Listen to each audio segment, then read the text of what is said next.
And hello, everyone. Welcome to the Brooklyn Book Festival at the Allen Austin House Museum Poetry Virtual Reading.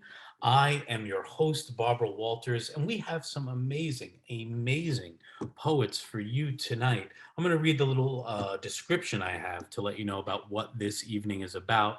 Often called the Forgotten Borough, you will not forget about these amazing poets. Staten Island is known for its trash. That's why we have so many poets to help clean it all up with the spoken word. That was cheesy as hell and was fabulous to write and fabulous to share with you all. We are representing Staten Island at the Brooklyn Book Festival, and we are going to start with a fabulous poet, Kofi Antwi.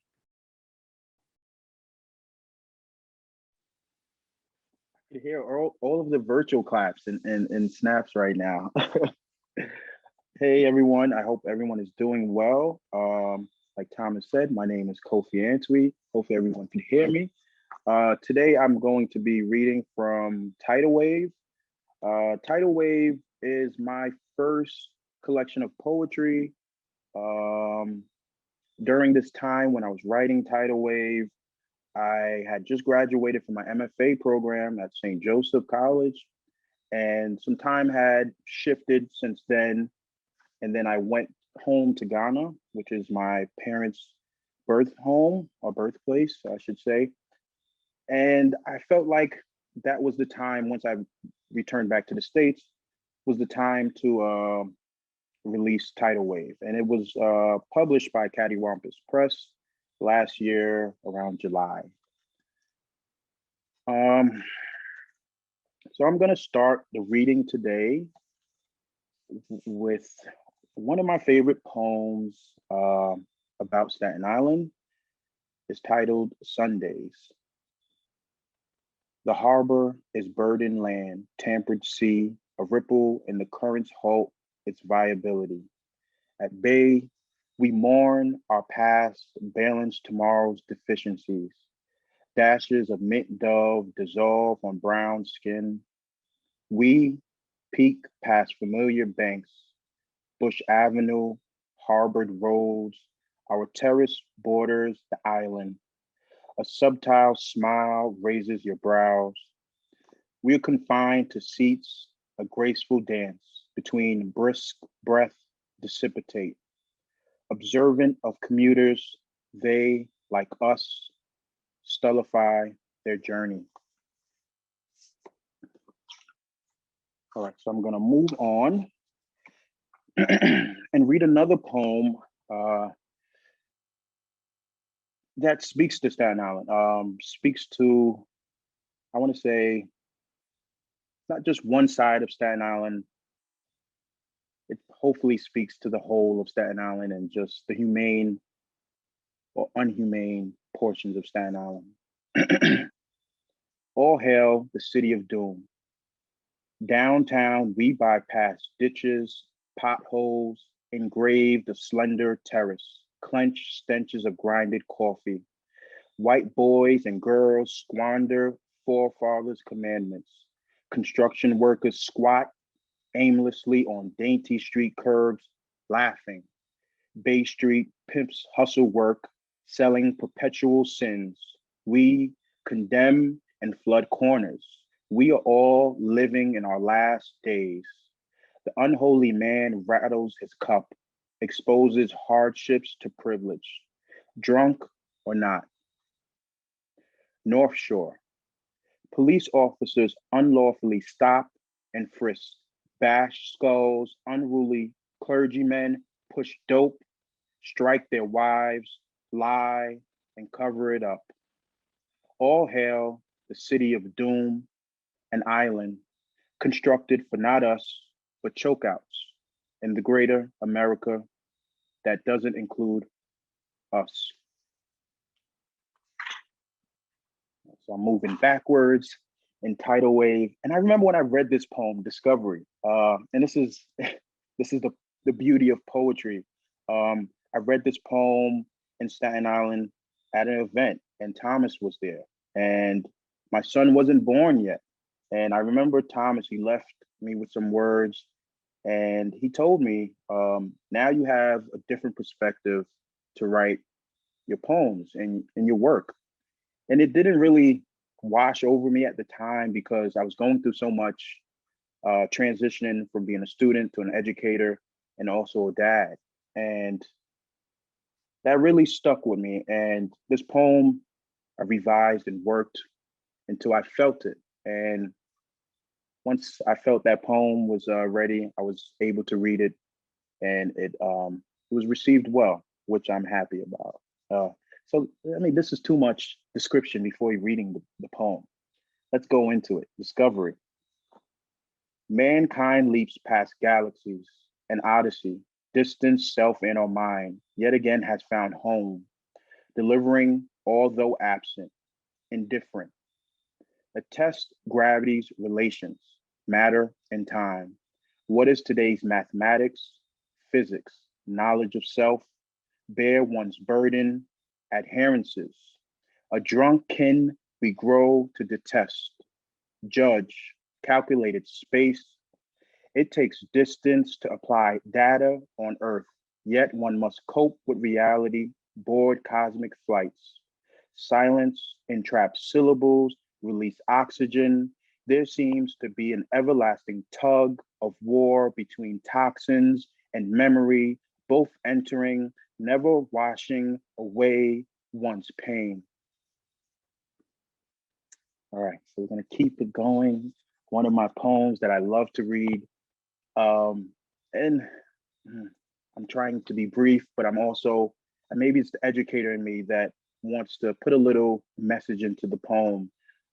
Vintage, which I'm going to read now, the next poem. This is a poem that has sat with me for some time. I was able to read while I was driving, while I was on the train, whenever I was working, or I felt, I needed a release. And it became sort of like a song, a chant, where I could galvanize, I don't want to say the Black and brown community in New York City, but mainly in Staten Island. And it helped me find myself as well as a poet.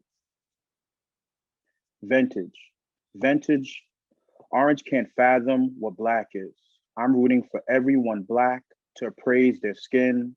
The dystopian perpetuates rivers forge mind, matter to pieces of fragments. But I'm Blacker than Black or blue fi. Kids are dancing and shuffling, but I don't have a buck to give, no more or less. I give what has been taken. Next stop, 2/5, and everything is depleted. All right, so I'm going to read one more poem from Tidal Wave, and then, you know what? I'm just going to go to some of the newer work. Like Thomas said, sometimes you need to read some of your newer work, and I'm going to do that. I'm going to take his advice.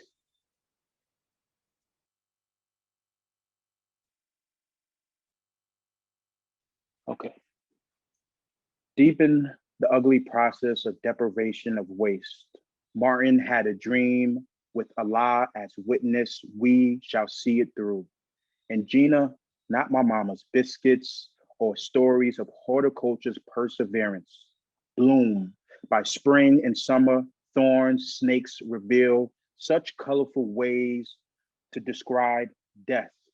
My friends are all Black, some are white, some sing poems to me, others are doomed by an island. We separate from things that no longer serve us. With my skin as smooth as shea butter, baby, number two is inclined to see us much sooner than we think. Four letters will save us. Poems are like friends and family living within chaos. And I have what is essential, but search under beds. I'm a kid to God, a son of Jehovah, rest in its benevolence.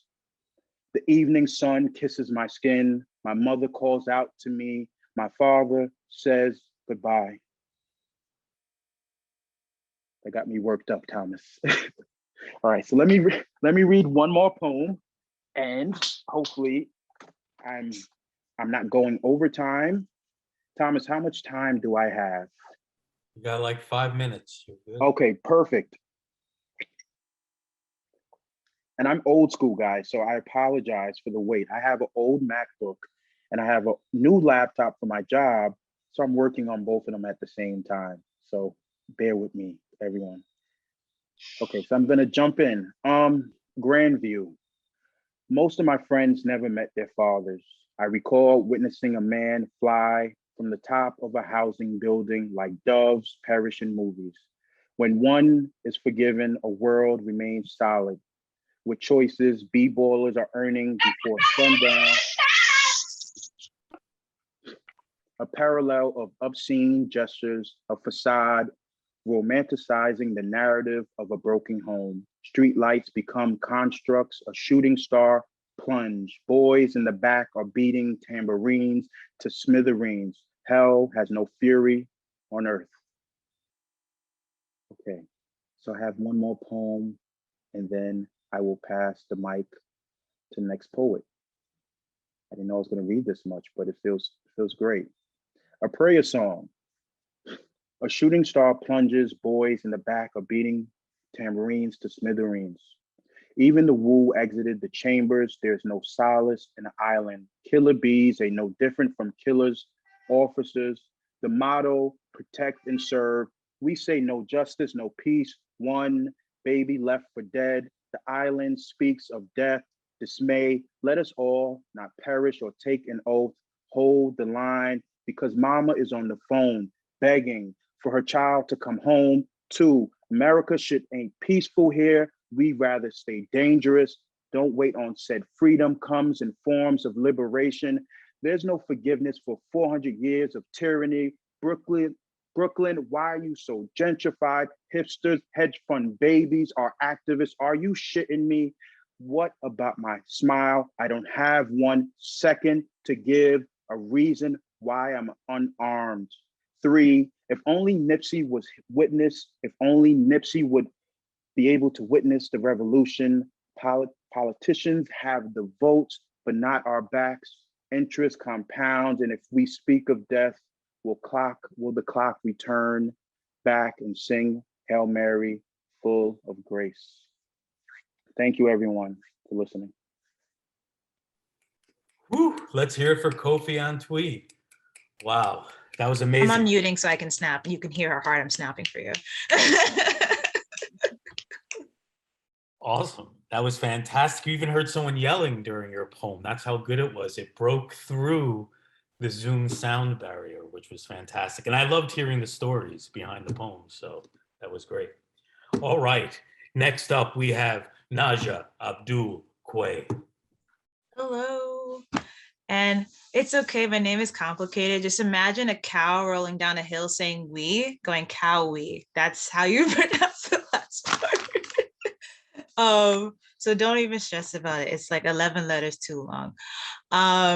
So hello, just a little bit about me. My name is Nadja. I went to school for creative art therapy. I love art.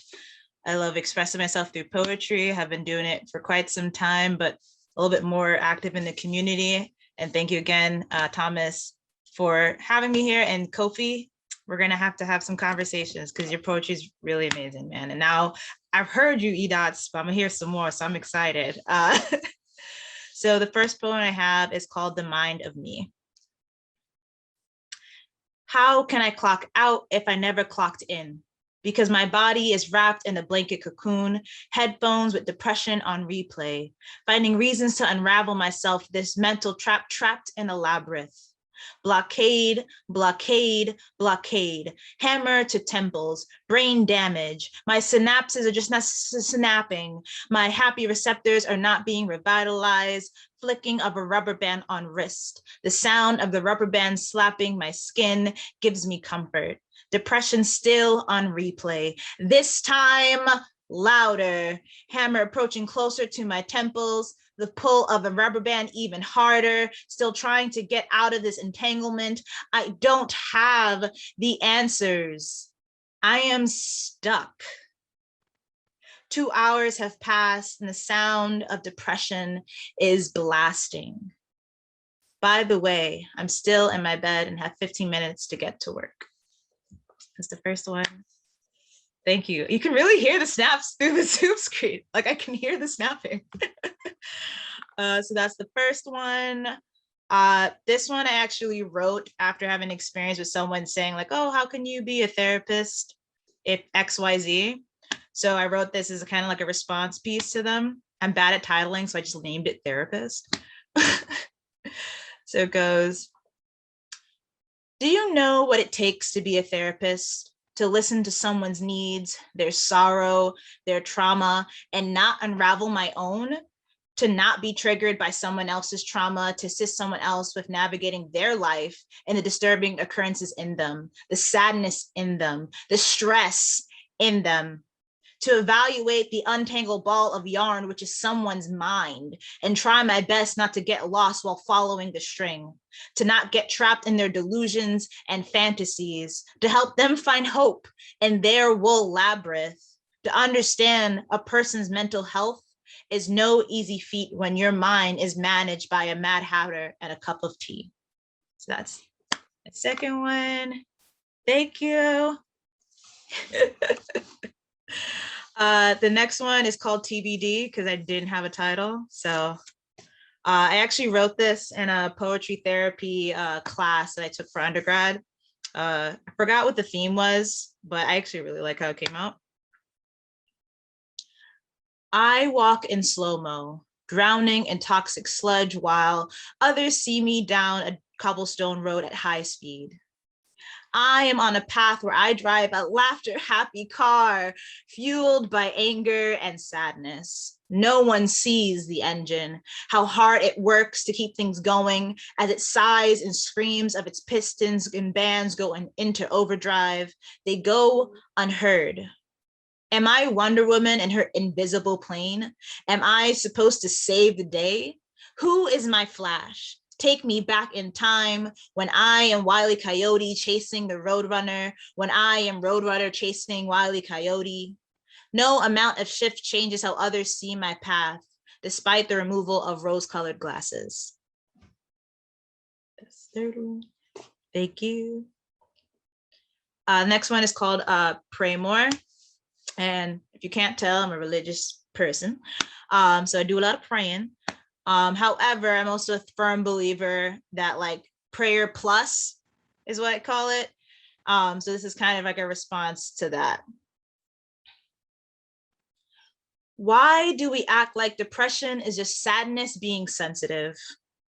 Why do we act like anxiety is just worry being dramatic? Why do we act like mental health is all in your head? Oh, wait, it is, but that's not what you meant. You see, mental health for you is just being an attention seeker, an actress playing her best role. You see, I know a true attention seeker. It's called my depression. It has a tendency to team up with its counterpart, anxiety. Those two take up more attention from me than anybody else, anything else, because they keep me in limbo. Being too drained to get out of my bed to go to work, but at the same time, I worry about my boss. They'll be upset with me if I don't go. But then my mind asks depression, what do you think? They say, oh, well, you will probably get fired anyway, so it doesn't really matter. I mean, you kind of suck working there. You kind of had it coming. My mind then agrees. Anxiety barges in and says, no, even if you suck, even if you might get fired, you still have to go to work. What are they going to think of me? Oh, I mean, you can't get a doctor's note that says, oh, I'm too tired to go to bed, but too worried to sleep. Body becomes dysfunctional. You say, I should take more vitamin C. Well, you see, I don't need vitamin C. I need vitamin breathe, because the amount of energy these two take out of me leave very little for my lungs to use. You say, take a deep breath.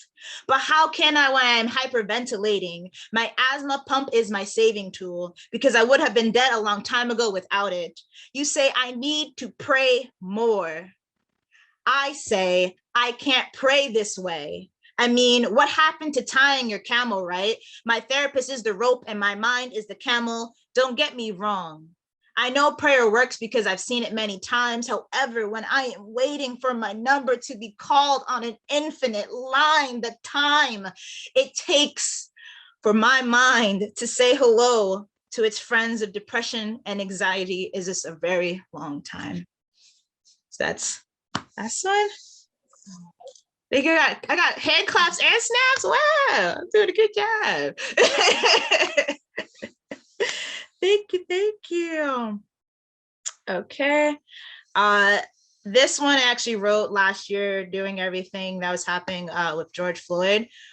I had a lot of other poems that I wrote, but it kind of combined different components and this became this bigger poem. So it's called My Past and Perhaps My Future. Honestly, like, what is the right way to protest? It seems like nothing is an option for us, peaceful or aggressive, silent or vocal. Running is a challenge because we can't run to or from the cops when we are in danger. Walking is a challenge because we can't walk away from our skin tone, our features, or walk away from the dead bodies of our brothers and sisters that surround us. Standing is a challenge because we can't stand for anything without being accused of reverse racism and dividing the country. Kneeling is a challenge because even when we kneel, we are seen as threatening America and no longer members of our country. However, it's okay if we are kneeled on, and if we die, it's our fault. Just because we say we are on fire, we are being crushed, we are being choked, we are being slammed, we are being shot. Simply existing is not simple for us. If it were, then you would never see a protest from us. This is a poem inspired by my now, my past, and perhaps my future. Thank you very much. How am I doing on time, by the way? I'm good? Okay. 5 minutes. Awesome. Thank you very much. Okay. So I think I might have time for this one and perhaps a secondary one. So this one is called Tug of War.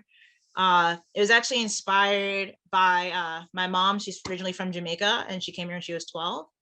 And I just started thinking about like the immigrant experience and how I don't fully have it because I was born here, but just a lot of the stories that she would tell me and my friends are also immigrants and the things that they went through. So hope y'all like it. I am not an immigrant, but I came from them. First generation Jamaican American, unknown generation of a stolen African American.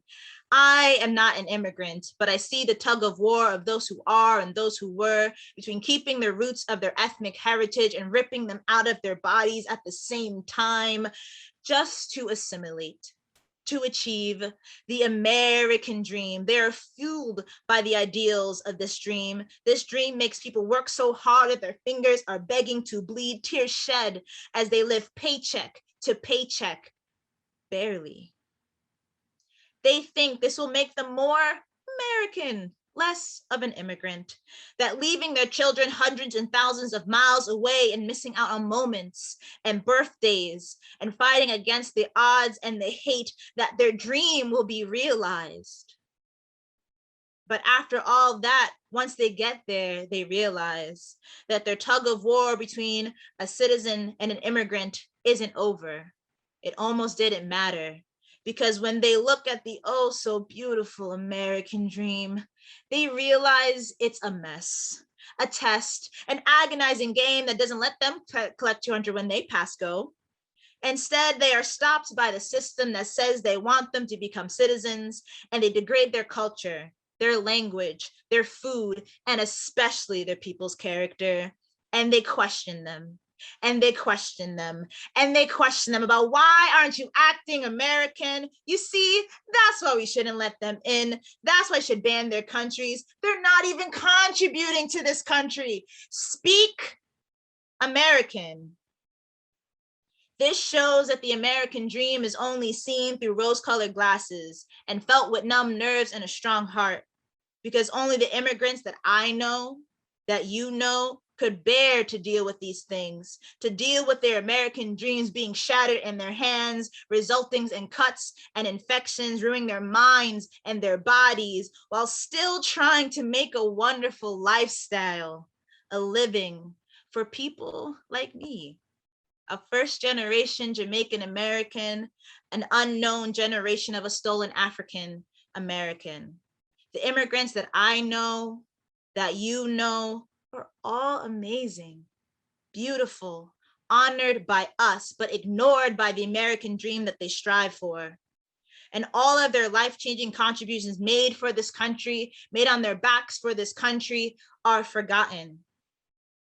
Yet they are still strong, they're still proud, and even though the flesh of their hands are being ripped off while playing tug of war between being an immigrant and American, they still strive.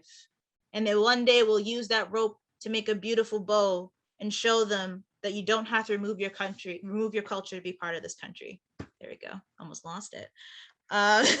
Thank you. Do I have time for one more? Awesome sauce. Okay. Let me find it because it's in a totally different section. And I didn't prepare myself correctly, apparently. Nope. 1 second. My phone doesn't love me the way I love it. I'm sorry, I'm really silly. More serious-ish. Okay, so this one I actually read last Saturday, but I want to get people's opinions on it. And nope, that's not it at all. There we go. Okay. So it's called The Real Gymnast. I am a double jointed gymnast, stuffing herself into a beautiful treasured box brimming with shiny stones and gems. Everyone knows that the outside is better than what's within. Everyone knows that the gymnast is expected to juggle while shoving herself deeper and deeper and deeper into the box, her bones, her organs, her feelings, her thoughts into the treasure chest. But what no one wants to notice is that the gymnast is not double jointed, flexible. She is breaking her bones, moving her organs aside, ignoring her painful thoughts just to fit into this box, to be what everyone wants her to be. A double jointed gymnast stuffing herself into a treasure box, brimming with shiny stones and gems. Everyone knows that the shiny treasure chest overpowers the sight of the broken body inside and the pool of blood below. Yeah. Do I have time for one more? And if I don't, you could tell me no. If you want a short one, yes. Yes, this is a short one, and this one you actually do know. A size. Okay. So this one is called Dependence. Whew. Why is it called addiction? Is it a combination of addition and fiction? Addition of something that can make me feel whole, make me feel numb to remove the cold. Addition to the stress I give myself and others because I want to stop, but don't want to stop, can't stop, can I stop, won't stop.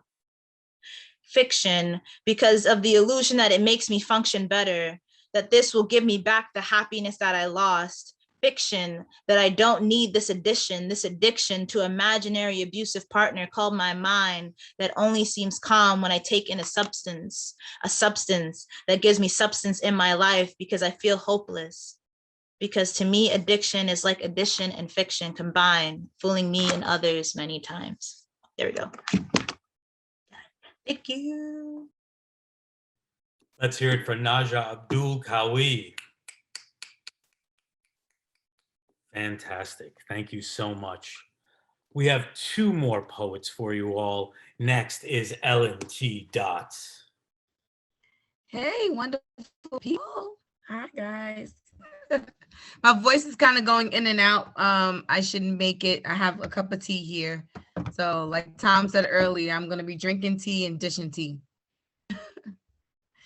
So my first poem is called She is Freedom. This, I wrote this poem for women in general, but then I met Mrs. Ladner from the Universal Temple of the Arts, who we recently lost. And she was a magnificent woman. So I wanted to dedicate this poem to her.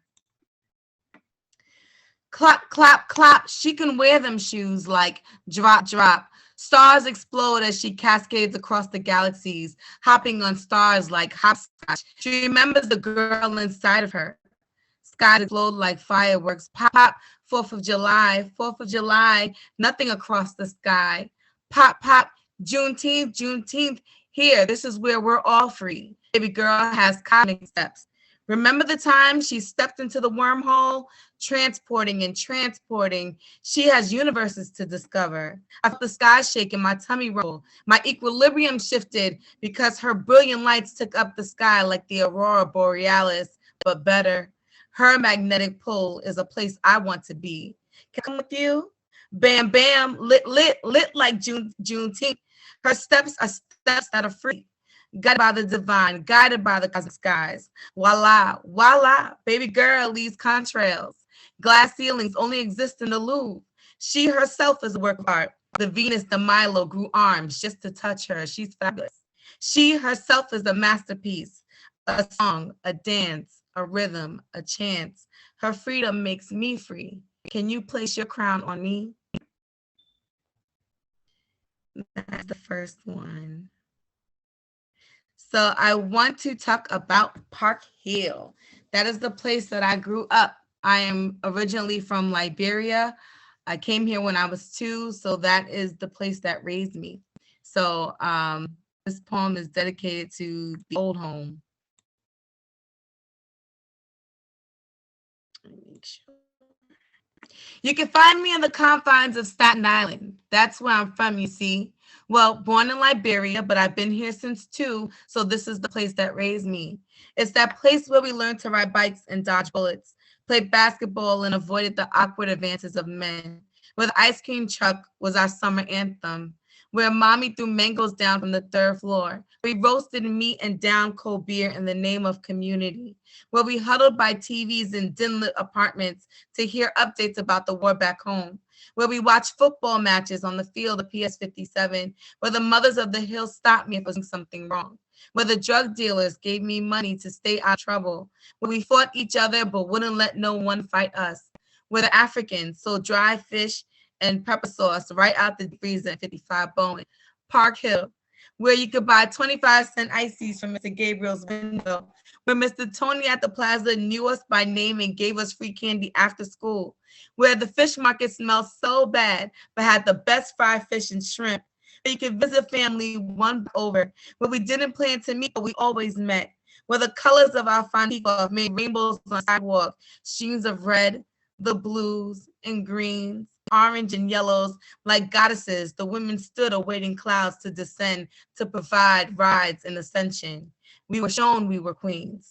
Park Hill, where the neighborhood parties last for days, where we lost Rabbit that day by the peace tree, where we cried for Effie, and now where we mourn Eric Garner. See, sometimes I can't breathe.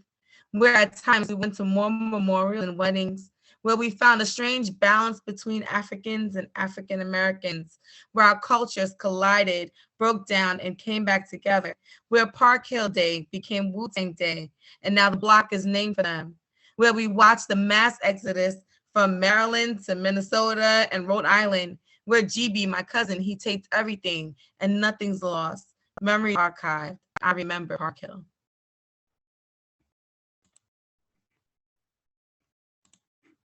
Thank you, thank you, thank you. Ooh, this one's for my mom.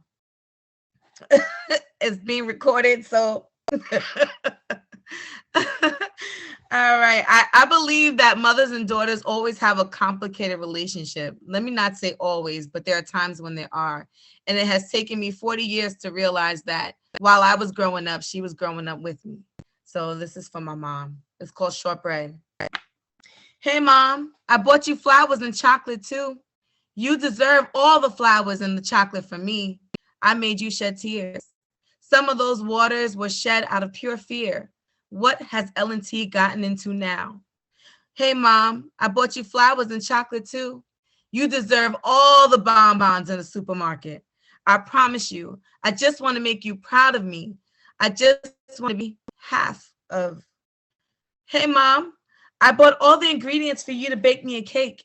That's shortbread and gravy like you used to. Some flour over there and baking soda over here, butter, sugar, salt, oh, and nutmeg. Your hands dug into bowls like magic wands and sift through the grains, carefully fixing a mixture, powerfully taking one thing, turning it into another, and I call you an alchemist, fixing me, picking up small portions and kneading them in your hands. I think that's what you were trying to do with me. I couldn't see it because I was too busy in the bottom of the mixing bowl, trying to find yeast to grow out of this thing, but yet there was no yeast in this recipe. Your hands molded me back into fixture, Mama, but I can't be fixed. Maybe I don't want to be. Let me be my own lumpy dough. I'll still be good as the others. I'll taste just as good as the others. And mama, I just want to be your new recipe. Thank you, thank you, thank you. I usually cry through that one, but I made it. I made it. All right. All right. So, in 2006, I lost a boy. He was 2 years old. This one's for him. It's called Come. Come back to me. I'll wait to feel your breath against my cheek, that puff of air, the sign of life I wanted. I want the gentle tear falls and quickened heartbeats. I've longed for the day where calling your name would lead to a response. It's a physical thing, a chemical reaction, I guess. I'll sit by the door and wait. I'll stay in the bed since that's the last place I saw you. With your favorite TV show and favorite blanket and your favorite snack, I'll be there waiting. This is beyond cosmic, a sense of belonging. My heartbeat in some way is attached to your existence, and now my heart no longer beats the same. The same is something that no longer exists since you have ceased to exist in this place. Permission to move on? What is that? Move on. Your life's breath was the beginning of it all, and now the limbo, and there is nothing to move on to. My tears have cried rivers and dug impressions the size of the Grand Canyon, and I am still longing for you, longing for us. I am longing for us and make this make sense, because sense right now is the only thing that escapes me. And yet I am sitting here crying to be in the presence of the supernatural and waiting for the delivery like an Amazon package on Prime. But this is one parcel that will never reach my doorstep. So out the window, like the forgotten grandmother, waiting and waiting and waiting. Trees will banter and snowflakes will quilt blankets. Flowers will bud and I will be singing the same lullaby. All right.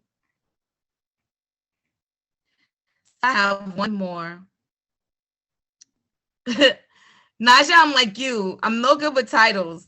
But I call this one Pigeons. Because pigeons, like, we treat them like a low class of birds. It's not fair. And, you know, they flutter around our neighborhoods and in our cities, and we either duck from them because we don't want them to shit on us, or, you know, we don't really treat them too kindly.